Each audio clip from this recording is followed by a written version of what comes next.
Hi everyone, welcome back to another full moon video. This time we are in Libra and we've got Swati Nakshatra, which I'm going to tell you all about in a moment. My name is Chelsea from Chelsea Madison Evolution Healing, and I'm very excited to be taking you through this month's sidereal Vedic astrology full moon reading. And if you look up in the sky, you'll see this beautiful full moon. I pulled out my Skyview app this evening just to see where it was sitting right next to Libra, which is very similar to NASA's placements. What I'll do right now is I'm going to take you into the app, but first of all, I want to ask, how are you feeling at this time? This particular full moon has an energy of scatteredness around it, which is directly linked to this particular star that it's placed in at this time. And because it's in Libra, it's got a lot of energies around relationships. The placement that Venus is currently in is about finances, and of course it brings in these relationship themes, but it's interesting to see the planets that are playing a additional supporting role this month as well. So let me take you in there and show you what we're looking at.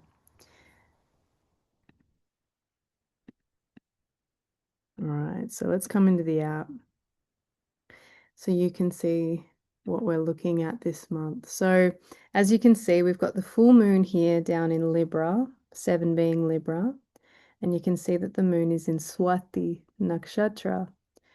And I'm going to tell you all about this in a moment. Now, the last couple of months, we've had this stellium of planets that were moving through. We had the lunar and the solar eclipse where they were sitting here with Rahu, then they've moved through Pisces. And you can see that Mars is in the final star of Pisces. So it's finally going to move out of this Yama Yoga connection that it's had with Saturn. This energy of really karmic endings that's been going on. And that will move out in the next 2 to 3 weeks, which is going to be great because we're going to have more positive energies coming in there. Mercury has moved out of Pisces, which was its place of debilitation. So it's now in Aries where it's a lot happier and it's sitting with the sun. So we've got fiery, straight to the point communication that's coming through, new beginnings because it's in Ashwini. And then, of course, we've got Venus has moved into its own sign of Taurus, which is influencing this new moon because it also rules Libra, but it's sitting here with Uranus, which is all about unexpected shifts that can happen and influence things, specifically around things like relationships and finances. And then we've also got some really positive, benefic aspects that are happening this month too. So as we jump in the core themes that we have this month, as I was saying, that we've got this month's star in Swati. And it's all about, it's symbolized by, as you can see behind me, this one here is a new shoot, a seedling that comes up. And it's this beautiful energy of, it's represented by the wind god Vayu, this ability to come up and be durable and flexible and to be able to work with the wind. So it's not about being carried away or scattered by it. It's about working and growing with it. So you'll feel there's this precious sort of an energy, but you grow with it. It gives you resilience and strength to overcome. Now, ruled by Rahu, which is placed up in Aquarius that we've been speaking about, it's all about movement. Also ruled by the god of the wind, as I was speaking about, Vayu. Movement, breath, change, and freedom is going to be really important this month. And again, Swati is represented by the plant, but it's also a blade of brass, which has this cutting ability, and a sword, cutting through illusions with clarity. It's remembering to be flexible and resilient. Venus's influence, ruling this sign, is seeking comfort and stability. But as I was saying, that with Uranus next to it, there's this sense of unpredictability, an erratic or even surprising nature that can come through. So the lesson here is to, or the invitation rather, is to embrace change, to be open to unconventional solutions that are designed to liberate us from long-term stagnation.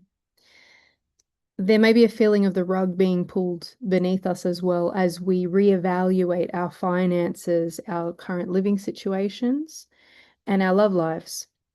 So we recreate situations that allow individual growth that feels more grounded, authentic, even if it's initially challenging. So like I said, that the seedling, the grass blade, we move with the wind.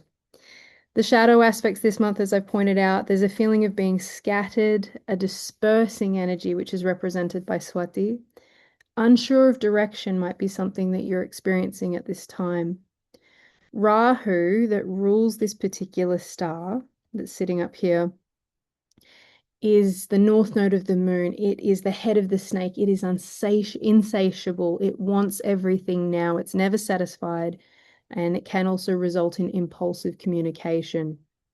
Sharp words, emotional overwhelm, relationship tensions where we can feel like we're being tested in relationships can happen here too.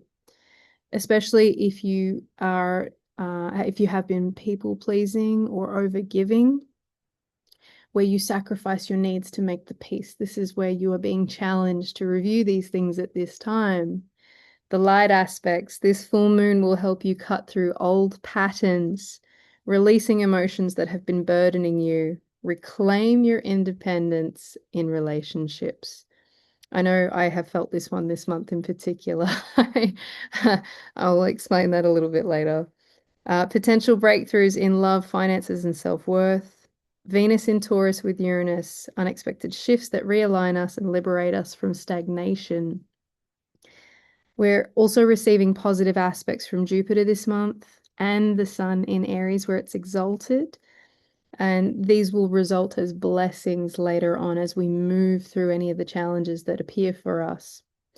This full moon is also known as Buddha Purnima, the full moon of Buddha, and it is represented and remembered as the time where the Buddha sat underneath the Bodhi tree in Bodh Gaya and attained enlightenment. And I feel very blessed because I was lucky enough to visit this place. It's funny, I was thinking about it this morning about a decade ago, and it's a very, very special place, and I hope that I'll be lucky enough to go back there one day. But it's a good time to meditate on the Buddha's words and energy if that's something that you feel drawn to. As we move forward, holding space for the necessary changes to take place for growth, that's seedling, and our nervous systems recalibrating, allowing future blessings to arrive. This is Sun and Jupiter's aspects. So holding that space as new things are being created and coming in. Supports for this month, because this is a wind-based star, you'll find that like last month, breath practice is going to be really supportive for you, and it's going to ground you. There is a particular mantra that is associated with this nakshatra, this star, and it's called Lam. And if you check it up on YouTube, you'll find that it's specifically associated with the root chakra, the first chakra, the base chakra, which is all about grounding. So pranayama, slowing down the nervous system, mental mastery, and breath control. Invoking Hanuman, the monkey lord, is going to be really good at this time because he is the son of the wind god and he represents selfless service. And it's so interesting because the card I pulled this month is particularly linked to that. Swati allows for independent, out-of-the-box thinking, which when combined with Hanuman's devotional bhakti energy, it helps in achieving our goals through persistent effort, which is karma yoga. This is a time to simplify, to strategize, and not to do everything at once, that Rahu energy. Let the wind move through you and not to scatter you. Journal prompts for this month. Where are you sacrificing to maintain harmony? Where are you ready to release emotionally? And what does independence married to connection look like for you? So this month's card pulls that I did, as I was saying, I got fire was the first one, was about burn away the old and embrace transformation. So this is where you are being invited to look at these patterns that are no longer assisting you. And this is that energy of Uranus that's coming through in Kritika. It's cutting, burning away things that are no longer assisting your growth. And then the second card that I pulled was Larima, and it's all about service. So it's that Hanuman energy about when you choose to serve yourself in truth and authenticity, you will naturally be able to serve others in the community more easily, especially when it comes into authentic communication and things like that.